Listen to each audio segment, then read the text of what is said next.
All right. So I want to show you, we're going to show you a quick video clip just to sort of set the stage.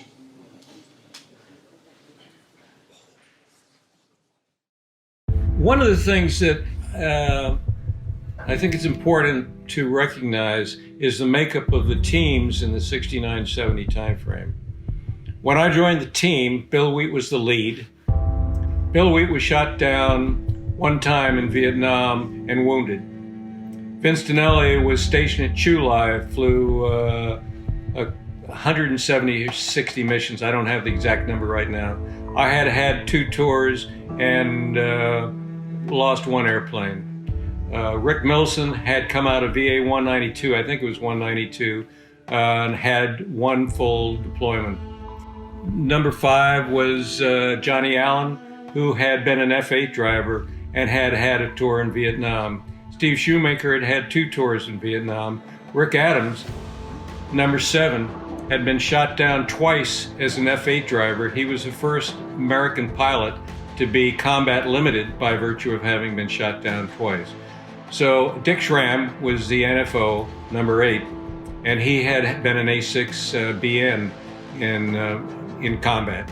So that was the group in 1969. One of the things that a lot of people don't really realize is we weren't just playing Navy pilots. We paid the price before and paid the price after. We had some issues, but they were learning issues.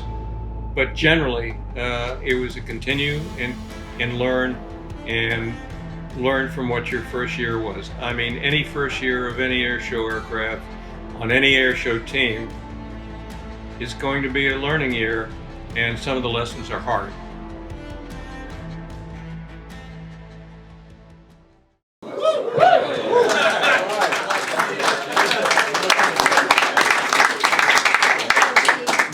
So when we asked the 1969 team to do this panel, there's one guy I thought would be perfect to be the moderator for this, and this is Ryan Notaft, who's here. And as I mentioned earlier, Ryan's the grandson of Butch Voris, and he has a passion, of course, for the legacy of his grandfather and for the teams, and most specifically, his passion is about those guys that flew the F4 Phantom. So without further ado, Ryan Notaft. Thanks, Bob. It's such an honor to be here on this panel today with these gentlemen. And, you know, as I got ready for this panel today, I thought about some key milestones of Blue Angel history, specifically around anniversaries. And one that immediately came to mind was 50 years ago. So if we were going to get in a time machine and go back to end of season 50 years ago for what I believe is the 25th anniversary of the Blue Angels, we wouldn't be here in Pensacola Beach. We would be out at Nellis Air Force Base for a joint air show with the Thunderbirds, when the Blue Angels and the Air Force Thunderbirds both flew the same type of aircraft, the F4 Phantom, and that is the only time in the team's history where they flew the same type of aircraft. So it happened from 1969 to 1973, and I think it's a really special time in history for the Blue Angels. And so we're going to hear not only about the transition today, but the panel has grown to many, many distinguished members, and you guys are in for a treat. So with that being said, I'm going to give a quick, brief history of Blue Angel aircraft that led up to the transition to the F4 Phantom in 1969. So prior to the transition, the team had a 21-year relationship with Grumman. So they started out in the Hellcat, and they only flew the Hellcat for a couple months before they switched to the much sleeker Bearcat. In the Bearcat for a couple years, and then they transitioned in the jet age in 1949, and they transitioned to the F9F Panther, and then shortly thereafter they were actually disbanded and reorganized for the Korean War and made up the nucleus of VF-191 Satan Skittons. The team got back in business in 1952, picked right up with the F9F Panther. Then they were in the Cougar for a couple years, and then they found some significant time in the F11 Tiger. And so, Boss Sweet, I wanted to open the conversation with you, sir. You were the boss of the Blues for those last 2 years in the F11 Tiger. So if you could give us some insight into what was the catalyst for the team to transition away from the F11 Tiger and move into the F4, and did you guys consider any other aircraft during that period? Well, in '68, we started looking around for replacement aircraft. Our supply for the F11 was the Litchfield Park cemetery of airplanes. And the cemetery was running low, and there was not much that could be supported more for the F11. And so we looked for an idea of replacement of the aircraft, considering the Crusader, considering the A4, and I got the word by the grapevine that the Thunderbirds were looking heavy at the F4 for their replacement aircraft. So I called my contact in Washington, and Admiral Holloway, and I said, this is not good. This can't happen because we were number one. Our team was the first team, and we can't let this happen. We have to have the F4 as well. He said, we don't have any spares. You know, there's a war going on. And I said, oh, that. I said, are there not those aircraft that are no longer war machines? And he said, I'll look into that, Bill, and I'll be back with you. I'll give it top priority. Wow, top priority from that fellow is up there. Anyway, he called back and said, I've located 6 that are lead-nose F4s that are on their last legs, and would you consider those as replacement aircraft? And when I said, you mean last legs? I'm going from last legs already. He said, what I mean is they can be refurbished. And I said, they sign them up. And he then said he's going to take care of it and let me know. And sure enough, he called back and said that he had those aircraft assigned to be looked at, and that's how we decided we wanted to go to the F4s to beat out the Thunderbirds. Very good. All right. Ernie, I'm going to throw this next one to you.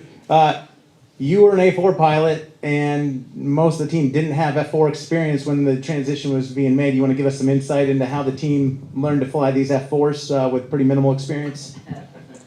No. However, I will attempt. Yeah, it was interesting to take the fact that of the 6 pilots who were flying the 1969, only number 6 had any time in the F4. He was Steve Shoemaker, came out of VF-96 on the Enterprise as I was on, and as well as Ski was on. We were both A4 people. So number 1, Bill Wheat, was an A4 guy. Number 2, that Vincenzo over there, was Chulai A4s. Number 3 was this tiny little, but a good-looking guy by the name of Ernie. He was VA 113 out of on the Enterprise. Number 4 was Rick Milson, A4s. I think he was 192 or so. And number 5 was this guy right here, who had gone from 3 to 4 to 5. He was an F8 guy, as a matter of fact. I forgave him for that. And there we were with a team that were all A4s, minus that guy. But the diamond, that diamond where all the anhedral, dihedral airflows and everything else that came off the F4 would push that airplanes all over the sky were a mighty transition. And the F4 had some really unique airflow characteristics to it. We'll get into that a little bit later. Oh, I wanted to mention one thing. I want Ryan to introduce Mary Russell O'Mara, the very first lady ever to be a member of the Blue Angels.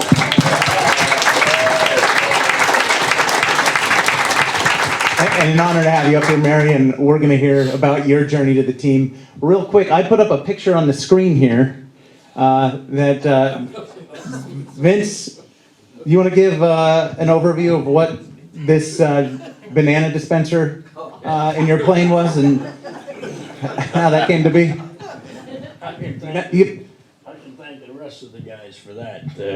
That wasn't my idea, quite frankly. And the boss had a lot to do with it. And Johnny always used to tell him to give Vince a banana.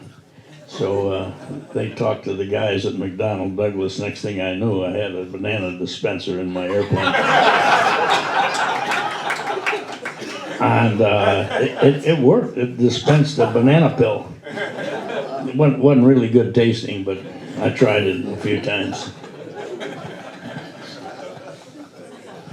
And John, as Ernie mentioned, you were actually on the team for the last year, the F11 Tigers as well. Yeah, why don't you give us your perspective of flying the F11 compared to the F4 and some of those key differences while flying the aircraft? The best analogy I could make is the difference between driving a TR6 and a Peterbilt.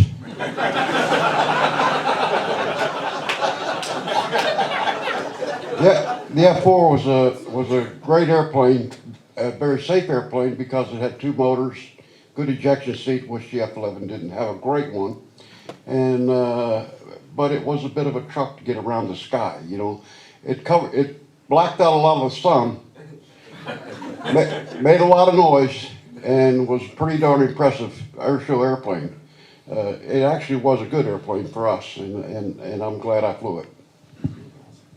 I ended up with 3,000 hours in the Phantom, so I guess I did like it.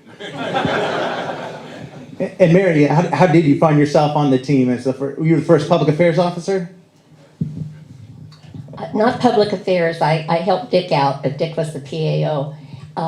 Well, I found my way through Boss Wheat, and we had been stationed at the same time in Bureau of Naval Personnel and had occasion to work together. And back in the day, the Women Officer Corps was capped at 500. I mean, everything's changed for the women in the Navy now, but it was capped at 500. And when they were transitioning from the F11 to the F4, that entailed a huge increase in the number of maintenance personnel. So they really did need a full-time admin type to facilitate their progress and their professional growth in their profession. So anyway, I can expand a little bit on that. thank you. I called Washington and said, can I speak to the head wave? And was given permission to speak to a lady. And I said, I'm Bill Wheat, Blue Angels. And she said, I know who you are. And I said, well, I know who you are, and I know that you control the wave community.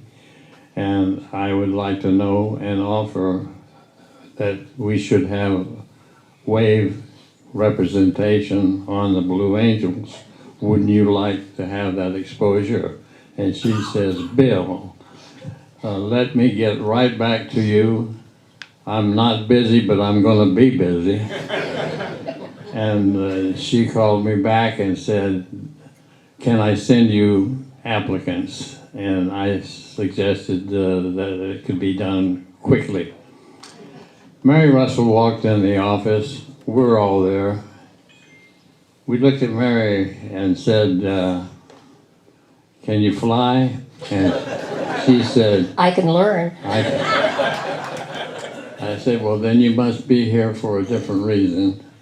And, but she did fly. We put her in the back seat of the F4. She wore her little teeny blue shoes and looked like she was in a jumpsuit. and looked like she was just made for the job. And so it was an easy selection and choice on our part. It took us all about 5 minutes to discuss Mary Russell and her beautiful entrance into our community, and it was easy enough to welcome her aboard. So that's how we got Mary Russell, and we were happy for it. And she was number one.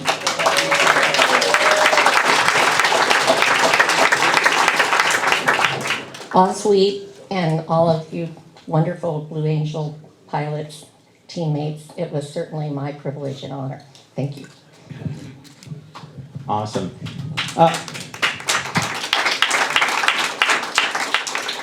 Mr. Maslowski, you joined the team in 1970, and as I understand it, the dynamic back then with the Diamond was a little bit different in that you, Kevin O'Mara, Boss Hall, you were all new to the team.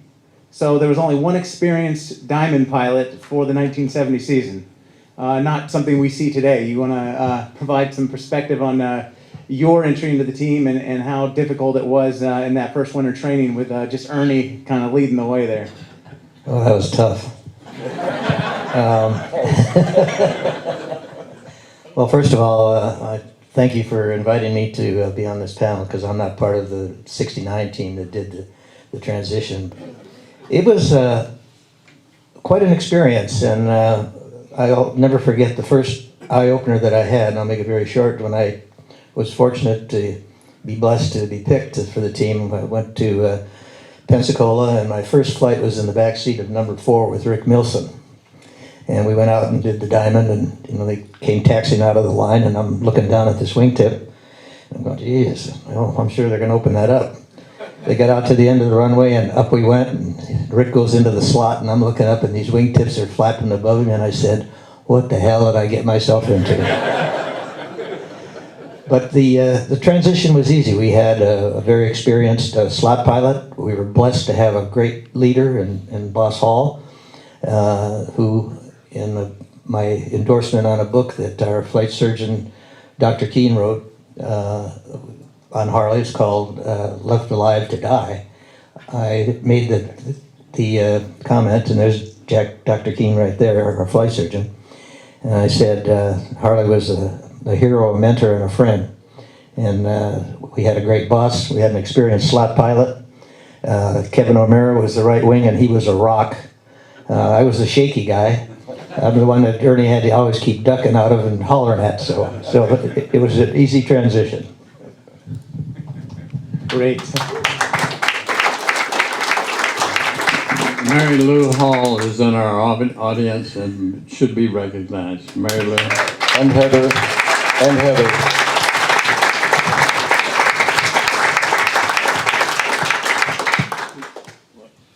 Sweet. Let's go back to you really quick.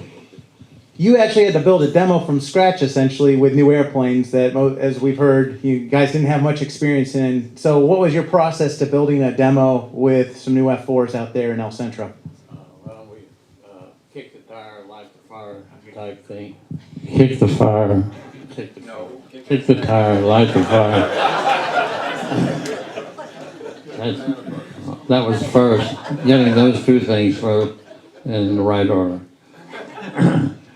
Actually, those of us that were taking on the F4 had little or no experience in it. We only had experience in going to El Centro, California and flying the F11 to refer to as what we wanted to do with the F4. Going to the F4 and learning to fly the airplane, that was number one, since I had less than 10 hours in the airplane, and though 2 or 3 others had less than that.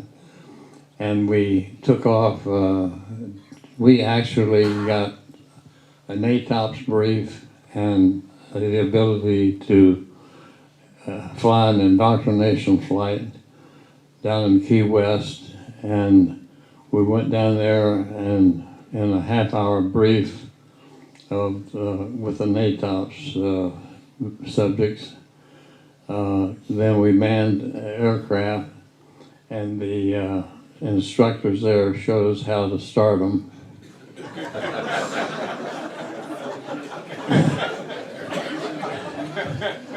And then, brave souls that they were, they crawled in the back seat. Well, luckily we had two-way communication, because I said, "What's this switch for?" We taxied out, and that was a gaggle in itself.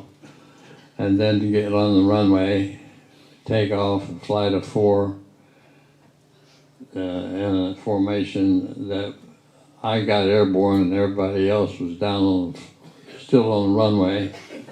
I learned later that I had to give a little power to them to be with me. And I was looking good out there all by myself.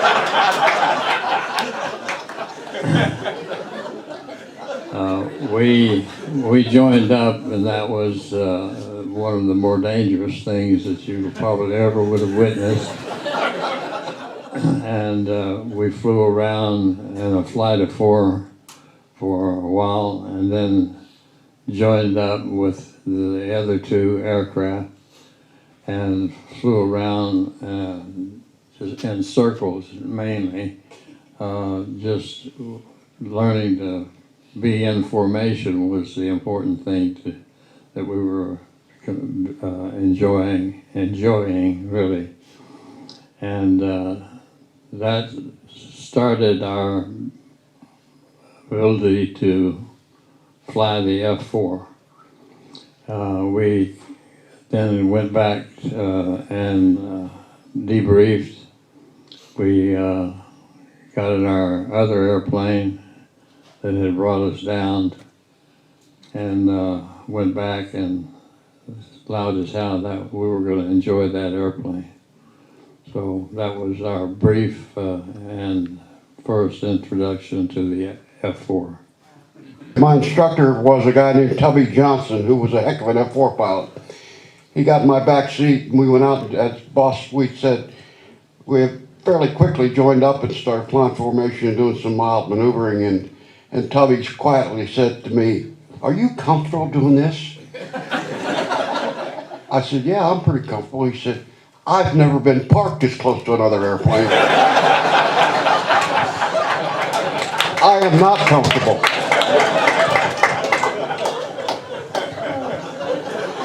If we could pass a mic to Vince real quick, and I didn't know you were going to join us today, and I hope this is okay to ask. Can you tell us the story about British Columbia and going supersonic?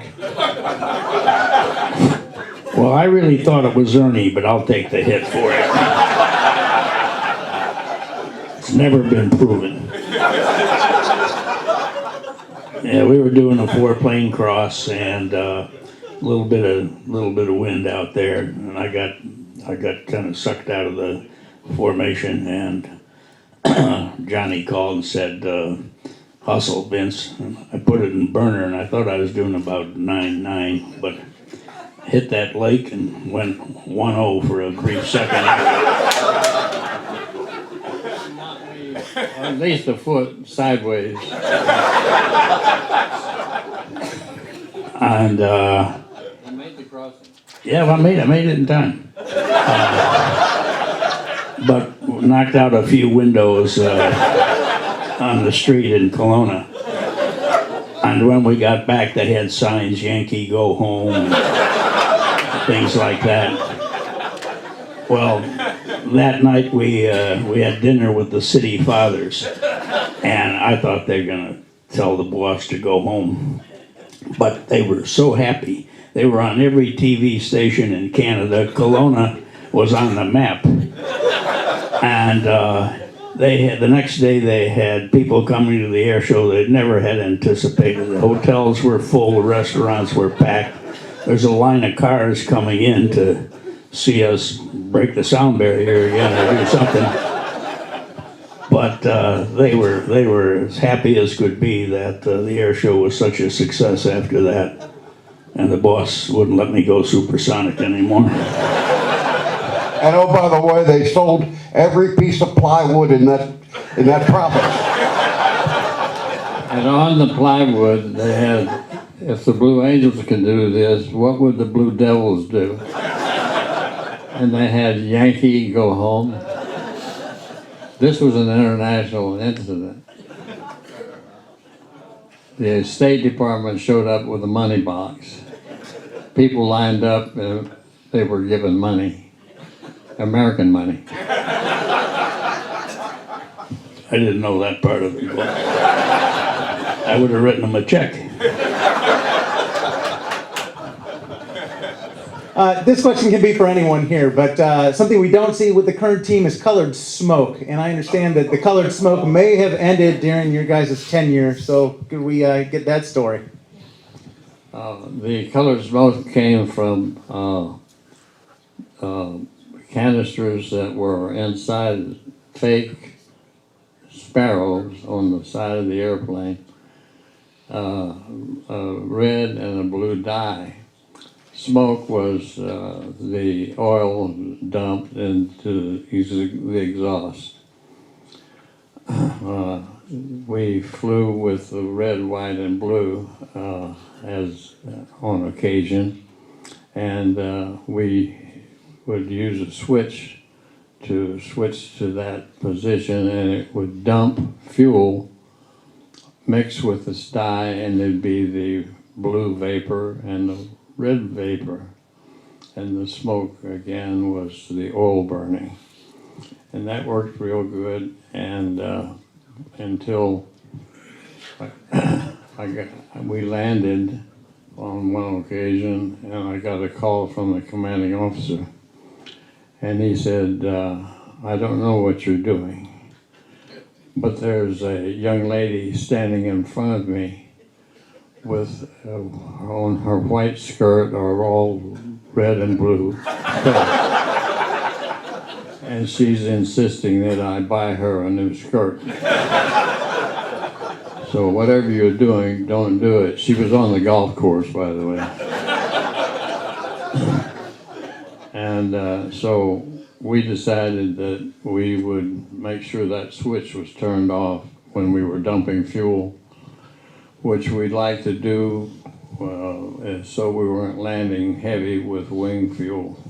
And that's the story that helped us go no more for the red, white, and blue. I can amplify on that if I may, boss, for a minute, but that brought back a reminder is that we flew an air show at Oceana, Virginia, but we did it out on the beach.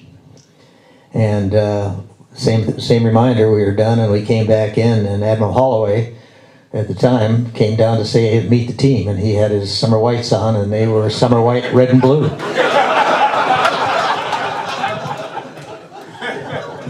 I flew an air show, and we flew an air show in Norfolk, and Admiral Roger Maley came up to me in his whites and congratulated me and the team on having flown a good air show. And I'm looking at his whites, and there's red and blue dots on them. He didn't see them until he got home, I'm sure. And I'll bet he would like to have had words with me, but I was gone.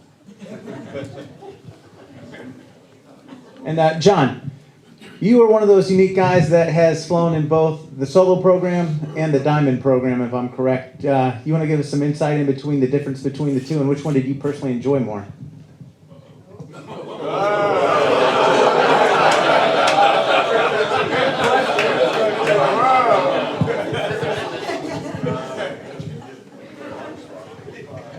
He's asking me if I like being a star or a garden tackle.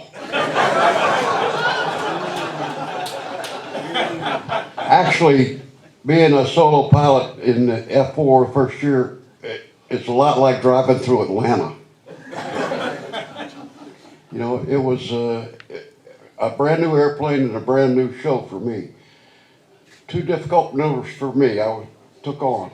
One was a dirty roll on takeoff. You can imagine what that was like. I could imagine what that was like. I couldn't imagine doing it, but I could imagine what it was like. I decided to go out after takeoff. I wanted to do it with a fully loaded airplane, so I had to do it shortly after takeoff to practice it. Went out to railroad tracks from El Centro to Placer City right after takeoff. And fortunately for me, the first time I tried it at about 2,000 feet because I lost about 1,000 feet. And I decided that the configuration ought to be a little different. So I changed from full flaps to half flaps and added a few more knots in the dirty roll became a little easier. Now, the first time I did it off the runway, it took a while. I procrastinated that for a long time. And the first time I taxied out and knowing I was going to do it, I tell you what, my butt had most of that seat tucked up in there, you know. I wasn't really all that anxious to do it, but once I did one, you know, it's like trying to eat one M&M. Once you do one, you want to go back and do a lot more. And the other hard maneuver was the outside half Cuban 8, the blivet. And one of the reasons was we asked McDonnell Douglas if there was any problems with the F4 doing an outside half Cuban 8. We're concerned about the amount of fuel that we would burn going up over the top, of whether we had enough trap fuel to get us over the top. And the other was running out of forward stick at the top.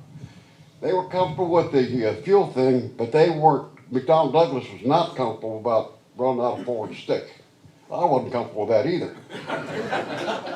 So Steve Shoemaker and I would go out and just roll upside down and push up to put 3.5 negative G's, push up to the vertical and then pull out. One day I got tired of listening and waiting for McDonnell Douglas to give us clearance to do that. I got to the vertical and it felt pretty good, and I just kept pushing, and it went right over the top. I said, hey, Shoemaker, yeah, it worked like a champ. Do it. So he did it, and I did it, and he did it, and I did it. And anyway, we got back to El Centro after landing and say, Hawk, the blivet is not a problem. We can do that. He goes, yeah, I can see through by your eyes. You did a lot of it. Steve and I had pretty red eyes from pushing that many negative G's for that long. So we got through those two maneuvers.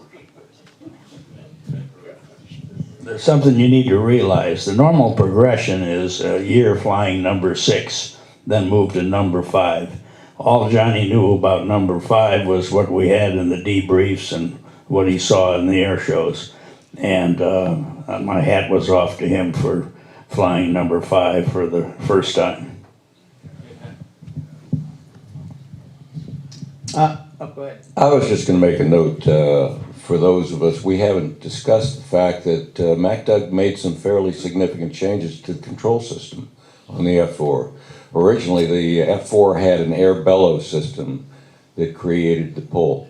And that air bellows, the faster you went, the more strength from compressed air put onto the stick, so that when you got up to, say, 1.0, you were pulling a tremendous amount of pull in order to move the nose at all. That doesn't work in an air show system, since you're going from no airspeed whatsoever all the way up to about 500 knots. Consequently, what they did is take the air bellows system out of the F4 and they put it in a spring system. And that spring system allowed us to do what we normally did flying the F4, and that's roll full nose down trim, maintain a 20 to 25 pounds of pull, and everything was a pull release, pull release. That allowed us to be able to fly formation in the aircraft with the same feel throughout the entire speed range. The issue of the inverted half Cuban 8, the blivet, was that that field system allowed them to do it. The original F4, there was no way that you could have ever gone over negative like that.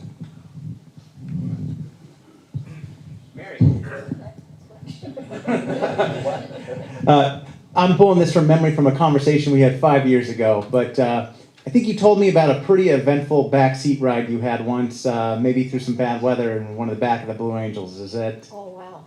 Yep. Yeah, that was really my introduction to the team. They were performing in Corpus Christi, and it was Rick Adams was the event coordinator, and so I was stationed in at VFA 124 at Naval Air Station Miramar, and it also, I don't know how I was picked for all of these first time situations because I never considered myself a real crusader. I just wanted to do a good job, and but anyway, I was one of the first women officers assigned to a RAG squadron at 124 at Miramar, and so I finally am getting into the job, and people are comfortable with me. I'm comfortable with them, and all of a sudden, Boss Wheat calls and says he set up an interview with the team in Corpus Christi, and there would be a Blue Angel plane to pick me up at Miramar and to bring a cocktail dress because it was going to be a cocktail party. So this Blue Angel plane whirred into the runway, landed, and you can imagine nobody knew that this was going to happen. But I had my little hair dryer, and I had my little overnight bag, and my cocktail dress, and off we went. And the weather was just terrible, and all of the planes were landing, except for us. And Rick said, "No, the show must go on." And I thought, "Oh wow!" So I said my act of contrition, and I hope my mother never heard about this. And so we ended up landing about 2:00 in the morning at Corpus, and instead of the cocktail party, I met the team for breakfast in my cocktail dress. So it was an event that I'll never ever forget. I'm going to write a book one of these days, but it'll all be good. Was that the story?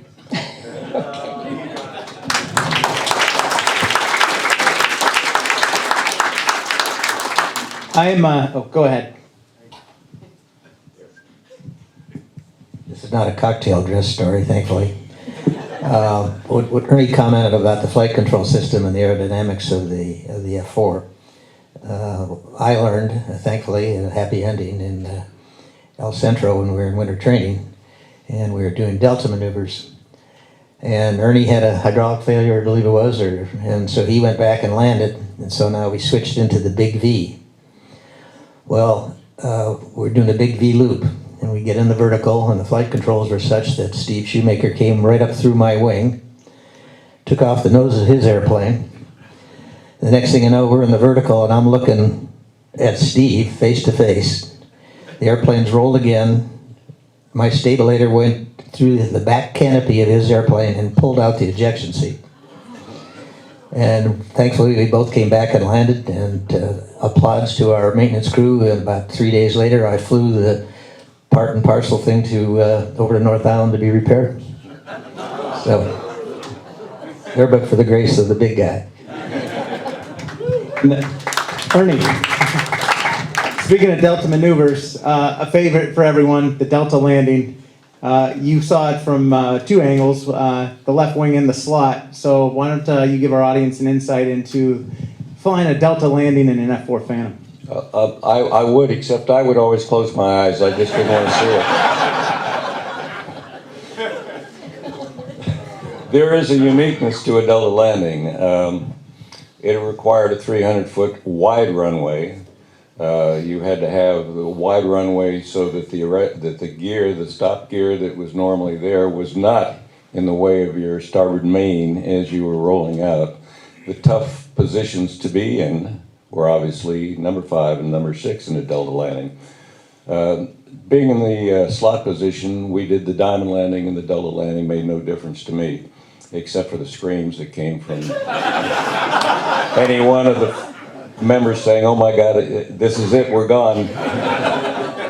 And most of the time we'd roll out and stop. Nonetheless, the object of the game was to keep enough airspeed that you're landing faster than the normal landing airspeed. You had to have full capability of the stick throw that you needed to have and the rudder throw that you sometimes needed to use in order to keep the nose positioned in the right position. But between Boss Wheat and Boss Hall, they made it pretty simple for all of us. Their speed was so consistent, their nose position was so absolutely dead on, and our rate of descent was always consistently the same. And I don't think we ever had a problem with diamond or delta landings that I remember.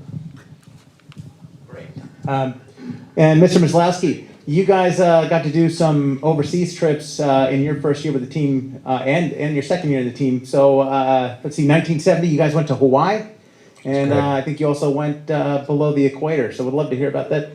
Yep. Well, it was a real thrill.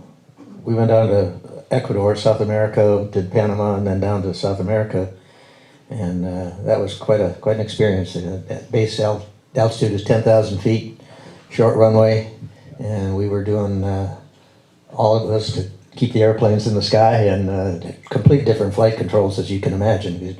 The air is different, the air density, the power wasn't there that it would be, so that was great. And then the second year, when we did the South Pacific tour, that was another great experience. We did Hawaii, Guam, Philippines, Taiwan, Japan, and then came back and concluded that with an air show at Nellis with the Thunderbirds, which we did at both years that I was there on the team.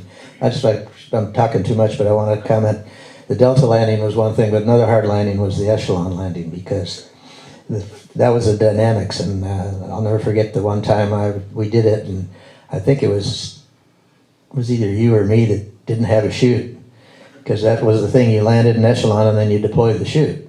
The boss would call for it, and the next thing I know, I hear this voice, "I got the lead." As he goes roaring by because of the stream chutes. Great, and I encourage audience participation. We have our first question here, so. This is not a question. My name is Ed Nafis, and I flew the Super Constellation in the 1970 season. And nice to see the old teammates there. Last night I had a little conversation at the dinner, and a few of the guys were in the back of the Connie when we took off from Quito. And you guys probably don't remember, but there was a bit of a problem with the weight. And the starting units, after we did our calculations, indicated that we couldn't get off the ground with the starting units on the airplane. And so I had the opportunity to have a short meeting with Boss Hall, and it was brief, and he's like, "I don't believe that," and I'm like, "Sir, I don't want to do it without taking those off." And I don't know if Ron was on the plane. I know there were a couple guys that we were talking with last night that were on the plane, and there was a loadmaster that I talked to who came along like 4 or 5 years later, who was still talking about the fact that he heard the story from guys standing on the tarmac watching us as we disappeared over the end of the runway, going down the valley, thank God. So anyway, I just wanted to add that as a comment. Well, can I make just a comment on that? And it's a darn good thing that you were able to get that Connie back airborne. My father was the chief of Naval Air Technical Training in 1969. And Smokescreen, Vice Admiral, who was head of the training command, called my father up and he says, "You have a C-121 there, don't you?" And my dad said, "Yeah, it's my 121. We use it for transport for when we go down to the different places who have technical training." And Smokescreen says, "You used to have a 121. I'm taking it from you and giving it to the Blue Angels." and my father never forgave me for that. Kevin, I see you sitting here in the audience. I don't mean to put you on the spot, but you had some interesting commentary in the movie Threshold about flying the air show in Quito. Would you be open to sharing that right now? What was, as mentioned, the altitude at Quito was the big factor that we had to deal with. It was unlike any air show we'd ever flown before. And we had to alter our, modify our show somewhat to accommodate the high altitude and the weather. And we were coming down the runway in kind of a trail formation for the opening cross maneuver, and which was a low altitude thing that we normally would have done. And we broke, and I took a look at where I was going, and it was shrouded. It was an 18,000 foot mountain shrouded in clouds, and I'm going, I'm not going to make it. And so I lit the burners, and you know, you forget it's supposed to be a time thing and everything. I just was pulling as hard as I could, and I went down into this valley, and I was in rudder shaker and went into the clouds, and I said, well, I'm going to make it. And then I thought, well, the last guy who probably went in the mountains and said I was going to make it, and I made it. But my timing was totally off. I had no idea where the rest of the diamond was. I look up and I see two F4s coming down the runway, and I said, oh, good, I'm late. So I hit the burners again, and it turns out they're the solos. So I was about 30 seconds early on the maneuver, and it turned out the whole diamond came, and so we had a 6-plane cross. It was supposed to be only a 2-plane solo cross. We ended up with a 6-plane delta cross, and it was, I think the boss said, well, that was certainly something. End of Quito stories.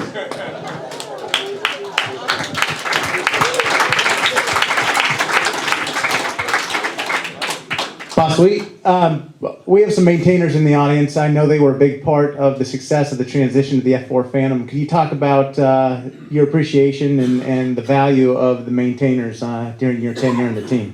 Appreciation and value, they are the right terms to be used. Those people are the result. We are the result of those people's dedication to their jobs and duties. The enlisted personnel that we started out with were the F11 team, a maintenance team, plus about 10% of the F4 community that was available for us to have on board. They did a marvelous job and kept us flying. We had 6 airplanes. We had 6 airplanes. Only 6. Today they have 11. I mean, what a nice cushion.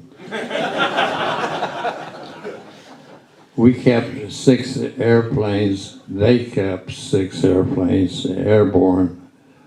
Most every air show on the flying 5-plane shows maybe twice a year, twice that first year.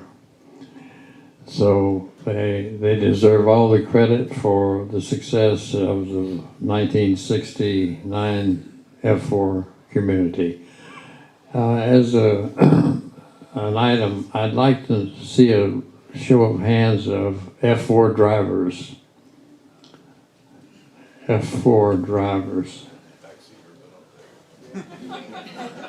There's an F4 driver back there. Thank you very much. That was interesting.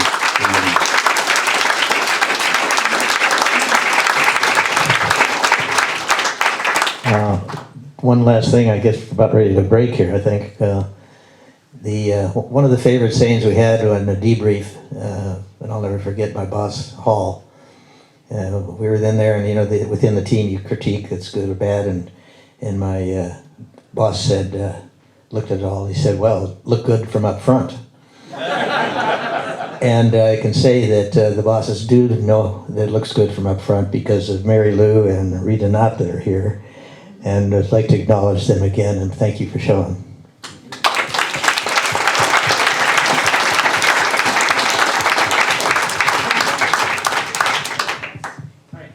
So we have just under 10 minutes here before we wrap up. I want to go down and if you guys could either share what you think is your most challenging maneuver from the demo, or do you have a memorable story?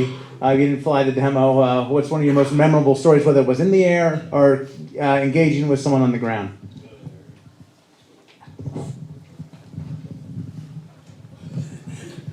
Well, I'm not going to talk about my most memorable show, but people in Cedar Rapids, Iowa still applaud. Other than that maneuver, I'd say for us the trail loop was the most challenging. It required, regardless of the bumpiness of the air, 2 and 3 had to be locked dead solid. If you see the movie Threshold, you'll see one of our better trail loops, and you still see number 3 right in front of number 4. It was from the cockpit of number 4, the shot, bouncing around. And that is a scary maneuver as you go over the top. If there's a lot of air, a lot of wind moving, you're really moving around. And that maneuver to me was always the most difficult one to fly.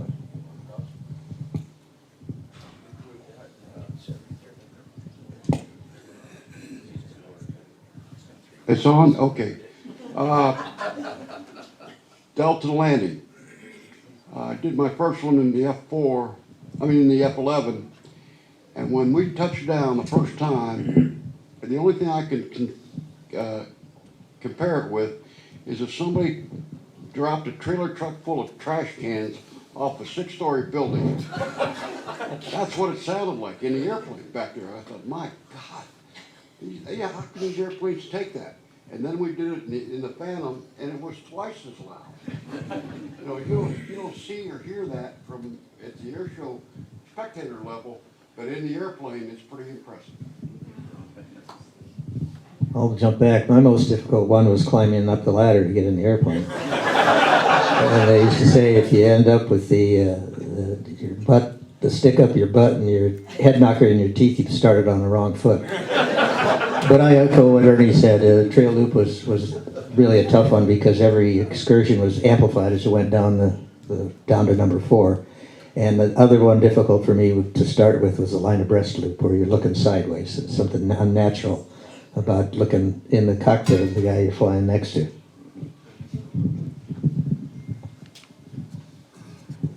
Boss Sweet, Vince, any? Yeah. Yeah. The Phantom had changed the McDonnell Douglas changed the Phantom's afterburner system to a 5-stage system for us, and it required that I give a lot of air throttle to the rest of the team, so that when I took off, they were with me and doing that. We found that the first stage of the afterburner could be ignited at 92%. So I put a metal block on my quadrant to stop the throttle at 92%, and that same system is being used today according to Brian Risley.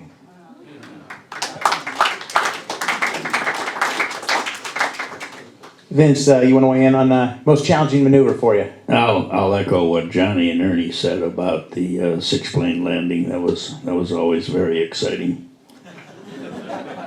All right, does anyone in the audience have any questions for these guys?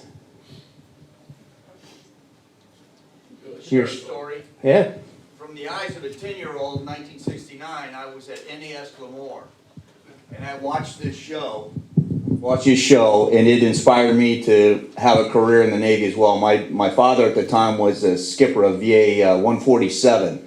So we watched your air show, and you had your colored smoke at that time.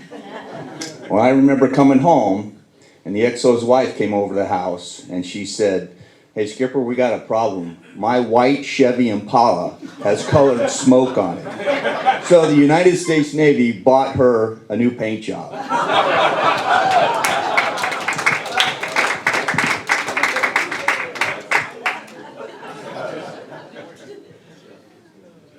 right, we have time for one more question. Anyone have a question? Oh, On the Delta landing, I'm assuming slot pilot said down when you touched down. Did you go to idle? Did the boss go to idle? You know, if he had gone to idle, we'd have been sitting in the same seat.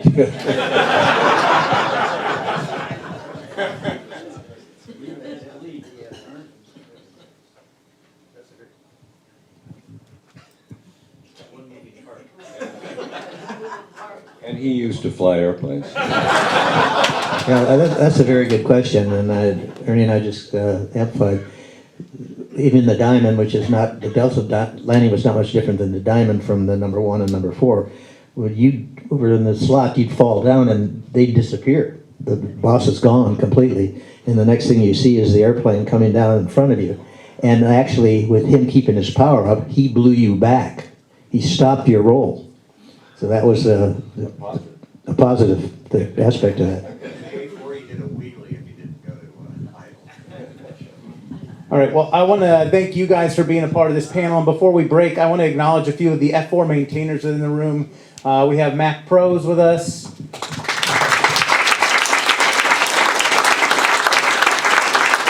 We have Ron Renfro, who a lot of the photography you see is his photography from the F4 era.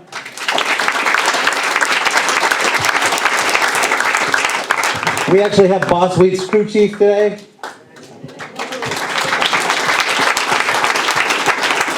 And we have Richard Keene, also a crew chief for Ernie. So,